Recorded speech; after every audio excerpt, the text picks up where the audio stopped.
અંકલેશ્વર તાલુકાના શેખપુર ગામમાંથી વન વિભાગ અને સ્થાનિકો માટે રાહતના સમાચાર સામે આવ્યા છે. છેલ્લા ઘણા સમયથી ગ્રામ્ય વિસ્તારમાં આતંક મચાવતો દીપડો આખરે વન વિભાગે ગોઠવેલા પાંજરામાં આ બાદ ઝડપાઈ ગયો છે.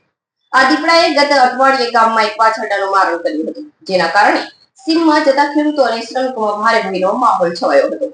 અંકલેશ્વર તાલુકાના શેખપુર ગામમાંથી વન વિભાગ અને સ્થાનિકો માટે રાહતના સમાચાર સામે આવ્યા છે. છેલ્લા ઘણા સમયથી ગ્રામ્ય વિસ્તારમાં આતંક મચાવતો દીપડો આખરે વન વિભાગે ગોઠવેલા પાંજરામાં આ બાદ ઝડપાઈ ગયો છે.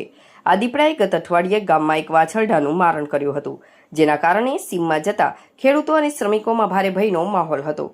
અંકલેશ્વરના ગ્રામ્ય વિસ્તારો, ખાસ કરીને અવાદર, ઉછાલી, ભાદી, ખરોડ અને શેખપુર પંથકમાં છેલ્લા કેટલાક સમયથી દીપડાઓની ભારે અવરજવર જોવા મળી રહી હતી. ગત અઠવાડિયે શેખપુરમાં વાછરડાના શિકારની ઘટના બાદ વન વિભાગ તુરંત એક્શનમાં આવ્યું હતું. વન વિભાગની ટીમે તાત્કાલિક ધોરણે શેખપુર ગામની સીમમાં આવેલી કેશુબાપાની વાડી ખાતે વ્યૂહાત્મક રીતે પાંજરું ગોઠવ્યું હતું. વન વિભાગની આ મહેનત રંગ લાવી હતી અને રાત્રિના અંધકારમાં દીપડો મારણની લાલચે પાંજરામાં કેદ થઈ ગયો હતો. સવારે દીપડો પકડવાના સમાચાર મળતા જ ગ્રામજનોએ હાશકારો અનુભવ્યો હતો અને વન વિભાગની કામગીરીને બિરદાવી હતી. હાલ આ દીપડાને સુરક્ષિત સ્થળે ખસેડી જંગલ વિસ્તારમાં મુક્ત કરવાની તજવીજ હાથ ધરાઈ છે.